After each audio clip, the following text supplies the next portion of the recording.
Hi, and thank you for watching my video. This is a cleanup job on a reclaimed paved job that we did on Route 12.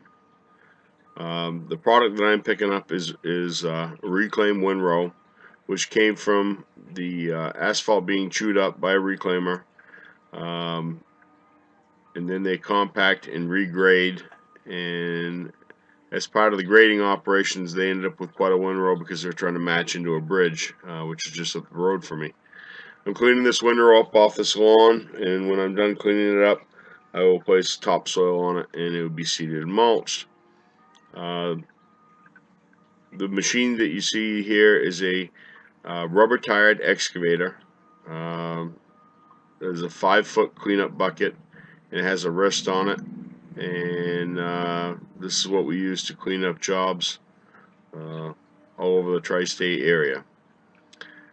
In this particular application, like I say, I'm just cleaning up the lawn and preparing it for topsoil. You will see the cone gets in my way, and I do have to pick that up. I try to leave as minimal amount of work for the laborers as possible. There's very little shoveling if I can help it.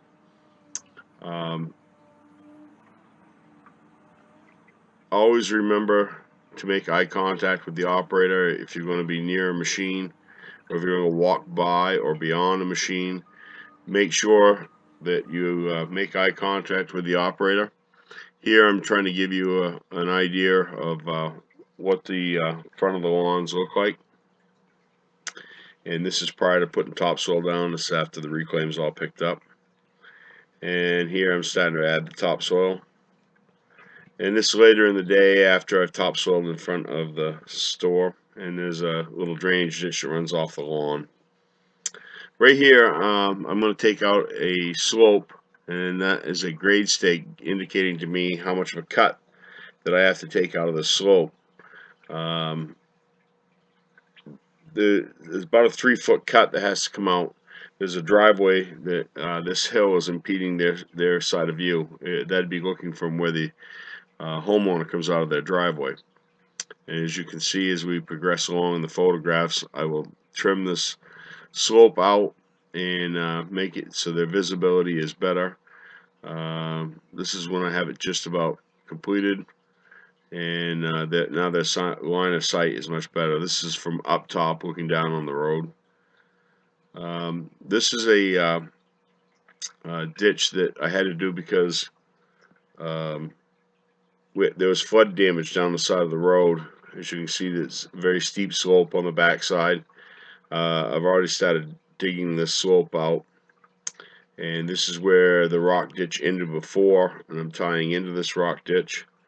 So I have to excavate this all out, and then once that's excavated, we add fabric, geotextile fabric in the bottom of the ditch, as you can see there. And then the Class C stone is put on top, which Class C is generally 6-inch minus. In this particular case, it was about 8-inch minus rock. And these are just some more pictures of the finished product once I got the rock ditch done. This will hopefully keep the erosion under control. Next will be Jersey barrier removal. This is on Interstate 93 in Littleton, New Hampshire. If you notice the young man helping me right there, he has all his protective equipment on, or PPE, hard hat, gloves, vest, steel-toed shoes. Again, I'm using a 318 rubber-tired excavator. A Jersey barrier weighs approximately 4,000 pounds. I'm using a barrier clamp at the end of about a 5.5-foot half-inch chain. Depending on the configuration of the truck, generally we haul 10 to 12 barrier per truckload. So 10 would be 40,000 pounds, of course. I have no control over the clamp other than waiting for the clamp, and then the clamp itself works like a Chinese finger lock. Once I release the tension off it, the pen unlocks, and then the only thing that holds the barrier in there is the pressure of me picking up on it. Again, the barrier weighs 4,000 pounds, and we carry 10 to a truckload.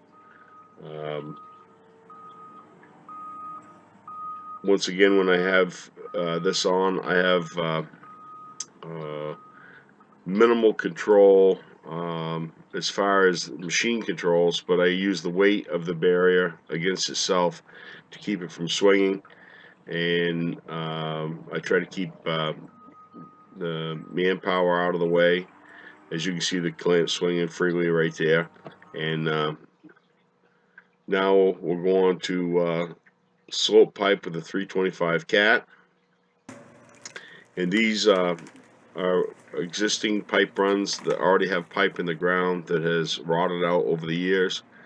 So I have to make my way down over the slope, tear the pipe out, create a stone bed for the pipe to outfall on, and then dig out the rest of the pipe and install a new in section and pipe to tie into the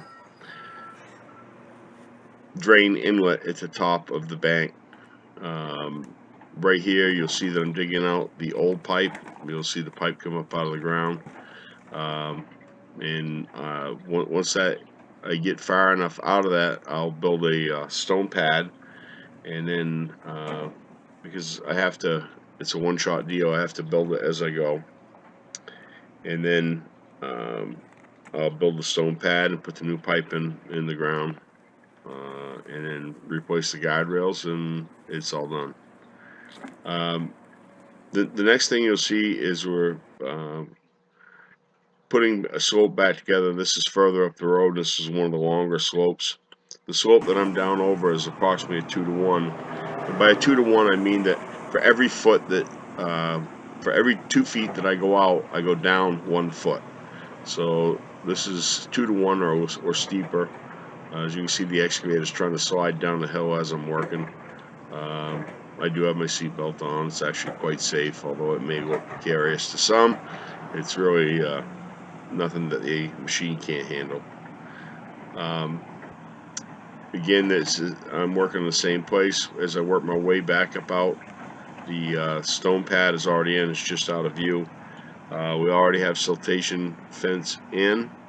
When I get this done and put back together, we will put a slope fabric on and put the guardrail back in place.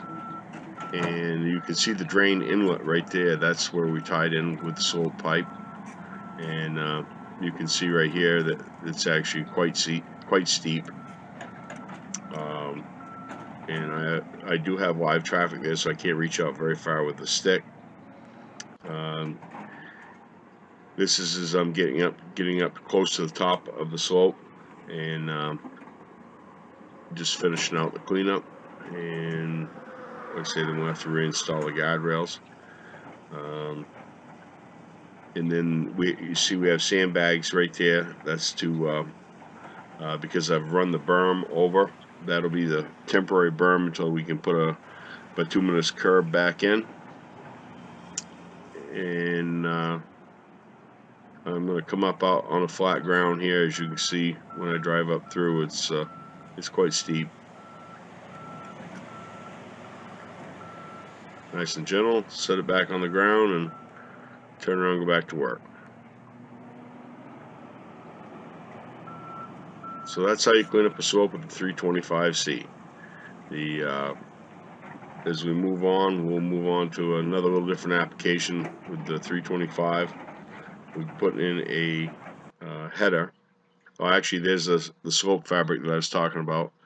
That is slope fabric installed, siltation fence at the bottom, and the stone pad down there.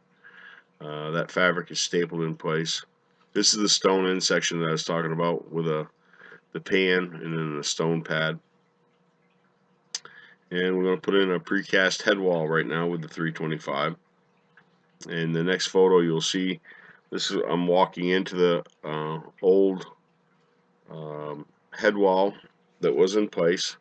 It's a little hard to see right now, but I'm going to take the old head wall apart, and in a few seconds you'll be able to see the head wall is removed, and that red spot is the end of the pipe.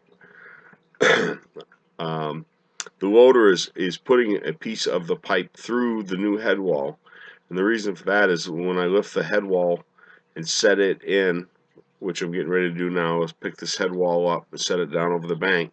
When I set that in, I will set the pipe and the head wall in as one piece, and once the head wall's in, I pull that pipe back and connect the two together. The next photograph is everything buttoned back up, and we're getting ready to come back out of there, and it's all installed.